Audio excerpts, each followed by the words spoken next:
రామాయణం అంటే ఇప్పటికీ చాలామంది కల్పిత పురాణం అనుకుంటూ ఉంటారు. రామాయణ కావ్యం అంటే అదో కథ మాత్రమే అనే భ్రమ ఇంకా కొందరిలో ఉంది.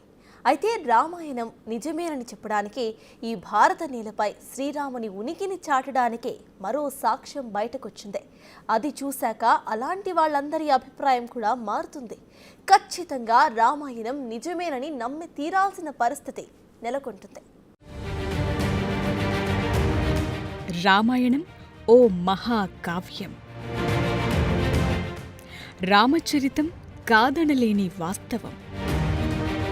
ఇన్నాళ్ళు లేనిది, ఇన్నేళ్లుగా జరగనిది మళ్ళీ ఇప్పుడే రామాయణం గురించి చర్చ మొదలవటానికి ఓ కారణముంది. అది శ్రీరాముని కుమారుడు లవుడి సమాధి. ఇది ఇండియాలో లేదు, పాకిస్తాన్లోని లాహోర్లో ఉంది. లాహోర్కి ఆ పేరు రావటానికి కారణం కూడా లవుడే. రామాయణంలో చెప్పినట్లు ఈ ప్రాంతాన్ని ఒకప్పుడు లవుడు పాలించాడు కాబట్టి ఆయన పేరు మీదుగానే లాహోర్ అనే పేరొచ్చిందని అంటున్నారు.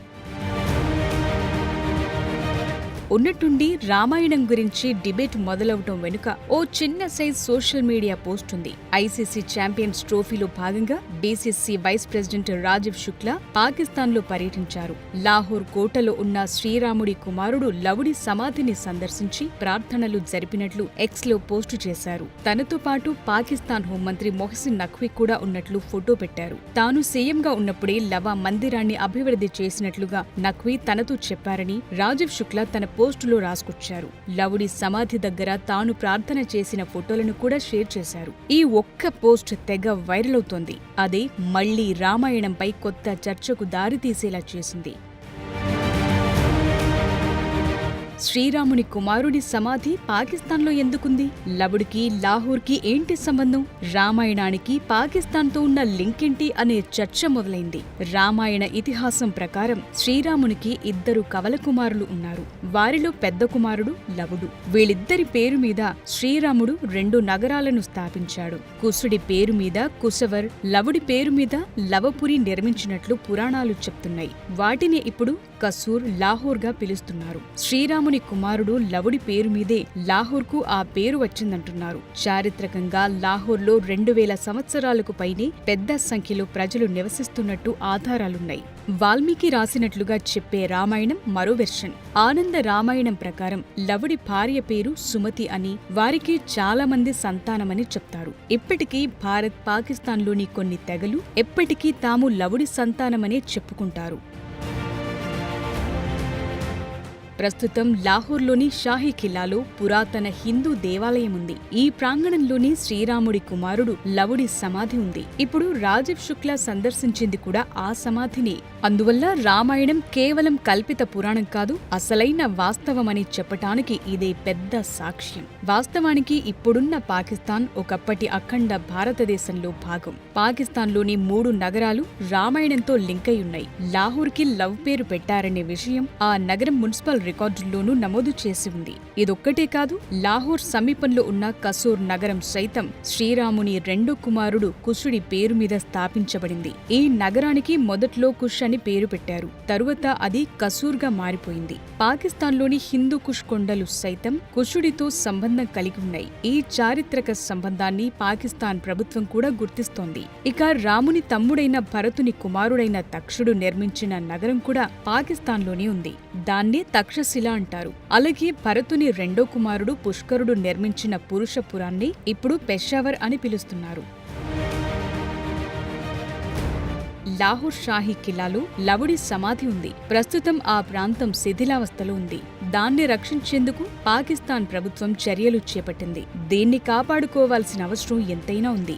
ఎందుకంటే రామాయణం నిజమని చెప్పటానికి ఇదే బిగ్ ఎగ్జాంపుల్. లవుడు ఉన్నాడంటే రాముడు ఉన్నట్లే. లవుడి సమాధి నిజమైతే రాముడు, రామాయణం కూడా ఎవరూ కాదనలేని నిజమవుతుంది.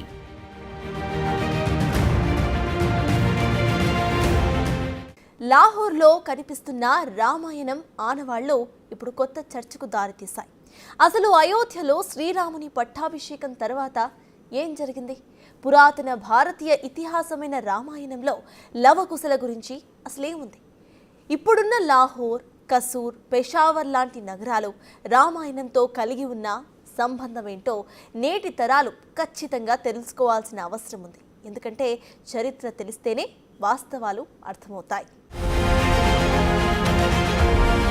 లాహోర్లో ఉన్న లవ ఆలయం మిథ్య కాదు. లాహోర్ ఒకప్పుడు శ్రీరాముని కుమారుడు లవుడు ఏలిన రాజ్యం. రాముడిని నమ్మిన వాళ్లు ఇప్పటికీ ఈ దేశంలో ఉన్నారు. రాముడు ఉన్నాడా లేడా అనే వాదనలు అప్పుడప్పుడు వినిపిస్తుంటాయి. కానీ రాముడి కొడుకుకి సమాధి ఉందంటే రాముడు ఉన్నట్లే కదా. పాకిస్తాన్లో రామాయణం ఆనవాళ్లు కనిపిస్తున్నాయంటే శ్రీరాముని కుమారులు పాలించిన నగరాల రూపంలో పురాణాలు వాస్తవమని తెలుస్తోంది. రామాయణం తరువాత లవకుశలు ఏమయ్యారో చాలా మందికి తెలియకపోవచ్చు. కానీ లవుడి సమాధి మాత్రం ఓ నిజం, రామాయణ కావ్యానికి ఓ సాక్ష్యం. ఎందుకంటే ఇది కల్పిత పురాణం కాదు, యుగాల నాటి యథార్థ గాథ. ఓ మహాదేవుడి ఉనికిని ఇప్పటికీ చాటి చెప్తున్న కథ. ఇంతకాలం మిథ్యగా భావిస్తున్న చరిత్ర, రామాయణ రహస్యం.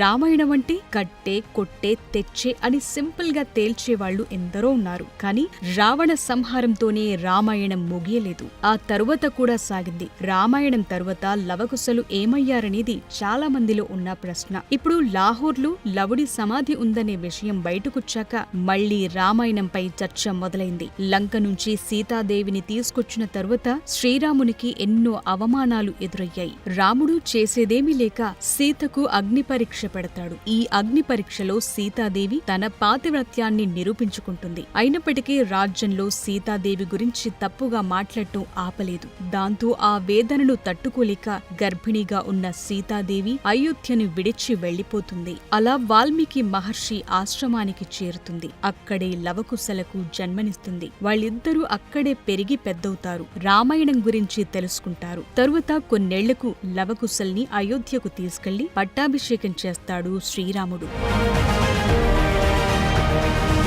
రామాయణం ప్రకారం లవుడు ఇప్పుడున్న లాహోర్ రాజ్యాన్ని నిర్మించాడు. కుసుడు కసూర్ అనే నగరాన్ని స్థాపించాడు. హిందూ పురాణాల ప్రకారం కశ్మీర్, సింధు నది, హిందూకుష్ ప్రాంతాలన్నింటినీ భారతదేశ సరిహద్దు భూములుగా కుసుడు పాలించాడు. అదేవిధంగా లవపురి పేరుతో ఇప్పుడున్న లాహోర్ని లవుడు స్థాపించాడని నమ్ముతారు. ప్రతి చారిత్రక ప్రదేశాల్లో కొన్ని ప్రాంతాలను చూపించి స్థల పురాణాలు చెప్పటం సహజమే. అయితే లాహోర్లో కనిపిస్తున్న ఆనవాళ్లు అలాంటివి అనుకుంటే పొరపాటే అవుతుంది. ఎందుకంటే పాకిస్తాన్లో ఆనాటి లవ కుశల స్మృతులు చాలానే ఉన్నాయి. త్రేతాయుగాన్ని మన కళ్లకు కట్టినట్టు చూపుతున్నాయి. రామాయణం భారతీయ సంస్కృతి సంప్రదాయాలతో పెనవేసుకున్న అంశం. శ్రీరాముని కుమారులు నిర్మించిన నగరాలు, అక్కడి నిర్మాణాలు, ఆలయాలు వేల ఏళ్ల కిందటే అత్యంత వైభవంగా భారత ఉపఖండంలో విలసిల్లిన నాగరికత స్పష్టంగా కనిపిస్తుంది. ఇప్పుడు లవ సమాధి కూడా అలాంటిదే. రామాయణం గురించి ఇంతకాలం మనకు అందుబాటులోకి రాని అనేక అంశాలు ఇప్పుడు మనకు కొత్తగా కనిపిస్తాయి. ఈ తరానికి తెలిసిందల్లా సినిమాల్లో చూపిన రామాయణమే. ఇప్పుడు లాహోర్లో కనిపిస్తోన్న ఆనవాళ్లతో సరికొత్త రామాయణం ఆవిష్కృతమవుతోంది.